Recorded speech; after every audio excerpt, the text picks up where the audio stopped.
Good evening. I am truly honored to be here with you tonight, and thank you to the Foundation for inviting me, and thank you all for sharing in this moment. We are here in the memory of Sergio Vieira de Mello and the 21 other men and women, most of them UN workers, who died with him in the bombing of the UN headquarters in Baghdad, August 2003. We remember all those who died to acknowledge each valuable life cut short and the families who share, even today, in their sacrifice. We also remember them for the power of the example they set. Brave individuals from 11 different countries working to help the Iraqi people at the direction of the United Nations Security Council and on behalf of all of us. This is sometimes forgotten, that in serving under the UN flag, they died in our names, as our representatives. And at their head, Sergio was a man of extraordinary grace and ability, as many who knew him will testify. A man who gave 30 years to the United Nations, rising from a field officer to High Commissioner for Human Rights and Special Representative to Iraq. From Bangladesh to Bosnia to South Sudan to East Timor, he spent the majority of his career in the field, working alongside people forced from their homes by war and assisting them with his skill as a diplomat and a negotiator. Perhaps the greatest testament to his contribution is how much his advice would be valued today. As the Syrian conflict enters its 7th year, as we live through the gravest refugee crisis since the founding of the United Nations, as 20 million people are on the brink of death from starvation in Yemen, Somalia, South Sudan, and Southeast Nigeria, I cannot imagine that there is anyone in the leadership of the United Nations who would not welcome the opportunity to consult Sergio or to send him into the field once more. He is truly missed. It is humbling for me to speak tonight in the presence of members of Sergio's family and his former colleagues. I never knew Sergio, but I have stood before the plaque in the place where he died. I felt profound sadness at the fact that the conflict in Iraq, the source of so much Iraqi suffering to this day, had claimed the lives of men and women whose only intention was to try to improve a desperate situation. But I also saw clearly the value and nobility of a life spent in service to others. Sergio was a man who never turned down an assignment, no matter how difficult and dangerous, or as others have put it, who handled one impossible task after another. He was a man, to borrow the words of Thomas Paine, whose country was the world, whose religion was to do good. He will always remain a hero and inspiration to all who follow in his footsteps. The UN's work did not end there, in the rubble of Canal House 14 years ago. Hundreds of UN staff have served and continue to serve in Iraq, as they do from Afghanistan to Somalia, because the task of building peace and security can never be abandoned, no matter how bleak the situation. My thoughts on Sergio's life and legacy derive from my 16 years with UNHCR, the agency he spent so much of his career serving and representing. But I also speak as a citizen from my country, the United States. I believe all of us who work with the UN preserve this duality. The United Nations is not a country. It is a place where we come together as nations and people to try to resolve our differences and to unite in common action. As a citizen, I find myself looking out on a global environment that seems more troubling and uncertain than any time in my lifetime. And I imagine many of you feel the same. We are grappling with a level of conflict and insecurity that seems to exceed our will and capabilities, with more refugees than ever before, with new wars erupting on top of existing conflicts, some already lasting decades. We see a rising tide of nationalism, masquerading as patriotism, and the reemergence of policies encouraging fear and hatred of others. We see some politicians elected partly on the basis of dismissing international institutions and agreements, as if our countries have not benefited from cooperation but actually been harmed by it. We hear some leaders talking as if some of our proudest achievements are in fact our biggest liabilities, whether it is the tradition of successfully integrating refugees into our societies or the institutions and treaties we have built rooted in law and human rights. We see nations that played a role, a proud role, in the founding of the International Criminal Court, withdrawing from it on the one hand, and on the other, we see arrest warrants for alleged war crimes issued but not implemented, and other crimes ignored altogether. We see a country like South Sudan, ushered by the international community into independence, and then largely abandoned, not by the UN agencies and NGOs, but effectively abandoned, without the massive support they need to make a success of sovereignty. And we see resolutions and laws on the protection of civilians and the use of chemical weapons, for instance, flouted repeatedly, and in some cases under the cover of Security Council vetoes, as in Syria. Many of these things are not new, but taken together and in the absence of strong international leadership, they are deeply worrying. When we consider this, all of this and more, as citizens, what is our answer? Do we, as some would encourage us to think, turn our backs on the world and hope that the storm will pass? Or do we strengthen our commitment to diplomacy and to the United Nations? I strongly believe there is only one choice, demanded by reason as well as by conscience, which is the hard work of diplomacy and negotiation and reform of the UN. This is not to say that in any way this is an easy road, and there are reasons for people to feel insecure today.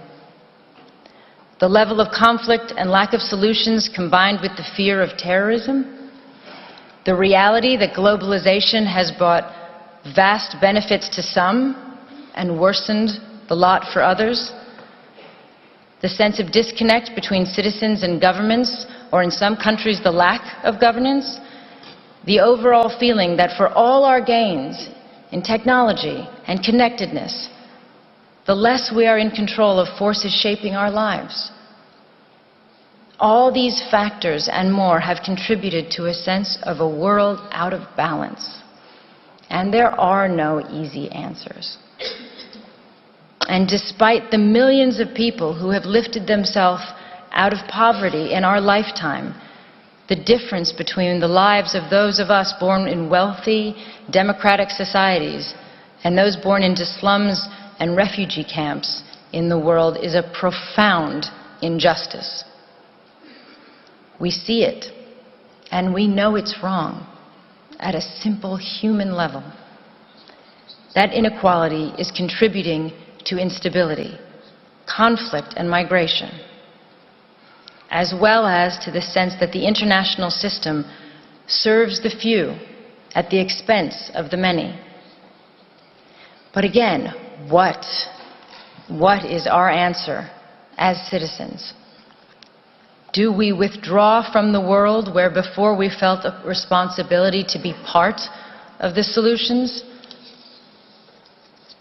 I am a proud American, and I am an internationalist. I believe anyone committed to human rights is. It means seeing the world with a sense of fairness and humility and recognizing our own humanity in the struggles of others. It stems from a love of one's country, but not at the expense of others.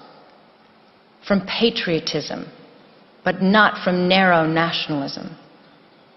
It includes the view that success isn't being greater than others, but finding your place in a world where others succeed too. And that a strong nation, like a strong person, helps others to rise up and be independent. It is the spirit that made possible the creation of the UN. Out of the rubble and ruin and 60 million dead of World War II, so that even before the task of defeating Nazism was complete, that generation of wartime leaders was forging the UN. If governments and leaders are not keeping the flame of internationalism alive, then as citizens, we must. The challenge is how to restore that sense of balance and hopefulness in our countries, while not sacrificing all we have learned about the value and necessity of internationalism. Because a world in which we turn our back on our global responsibilities will be a world that produces greater insecurity, violence, and danger for us and for our children. This is not a clash between idealism and realism. It is the recognition that there is no shortcut to peace and security, no substitute for the long, painstaking effort to end conflicts, expand human rights, and strengthen the rule of law.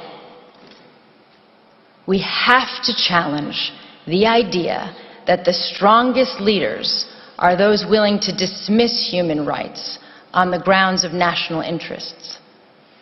The strongest leaders are those who are capable of doing both.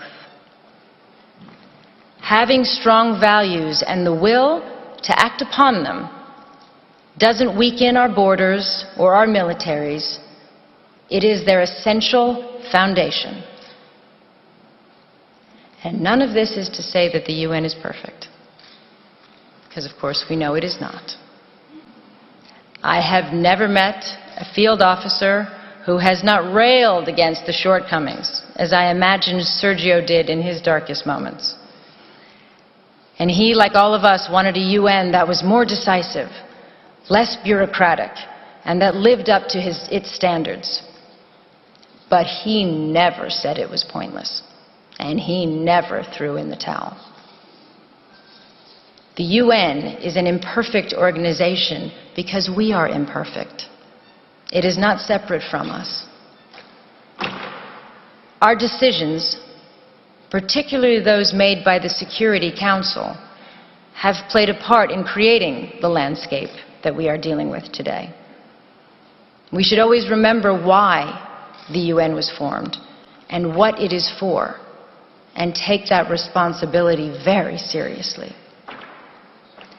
We have to recognize the damage we do when we undermine the UN or use it selectively or not at all, or when we rely on aid to do the job of diplomacy, or give the UN impossible tasks and then underfund it.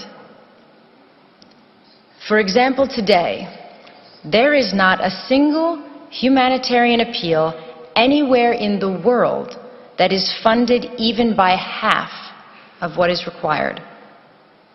In fact, worse than that, appeals for countries on the brink of famine today are 17%, 7%, 5% funded, for example.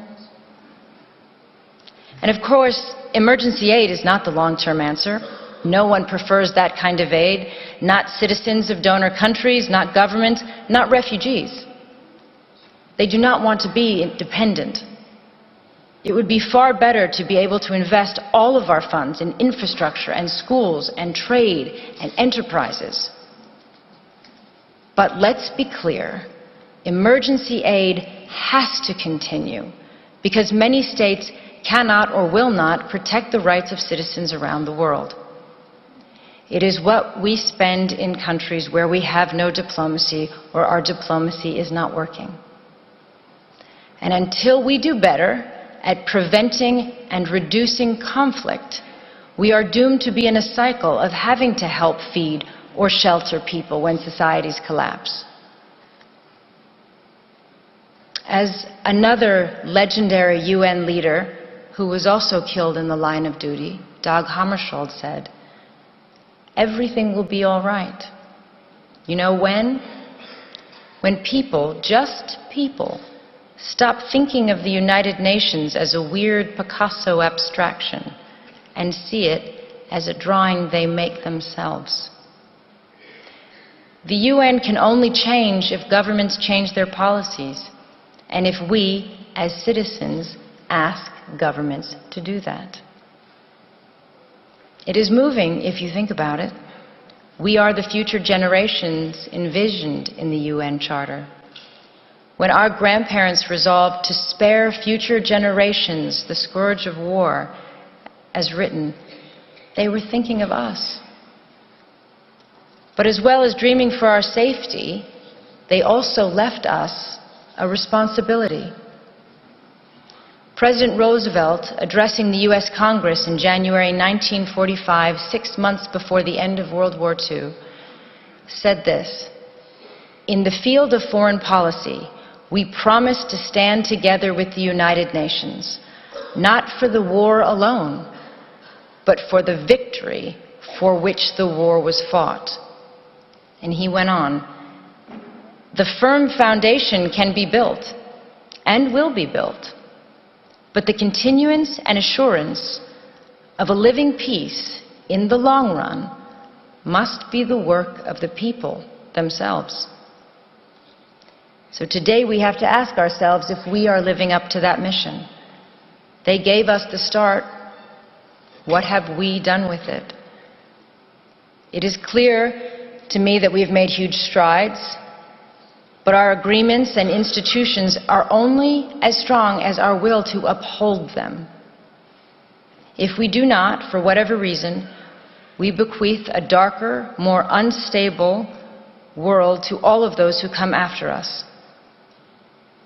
It is not for this that previous generations shed blood and worked so hard on behalf of all of us. The memory of those who came before us holds us true to our ideals. Resting, unchanged in time, they remind us who we are and what we stand for. They give us hope to stay in the fight, as Sergio did until his last breath. 14 years since his death, there is a stronger need than ever before for us to stay true to the ideals and purposes of the United Nations. That is what I hope his memory holds for us today. We cannot all be Sergios, but I hope all of us can determine that we shall be a generation that renews its commitment to unite our strength to maintain international peace and security, and to promote social progress and better standards of life and larger freedom. But in the final analysis, if we do not, even if that level of vision eludes us, and we continue to simply manage rather than overcome our generation's challenges, we just have to keep working determinedly, patiently, and you can be certain that as you do, that you follow the example of one of the UN's finest sons, and that to do even a little of his good, to apply ourselves to the work he left unfinished in whatever way we can, is a worthy task for all of us. Thank you.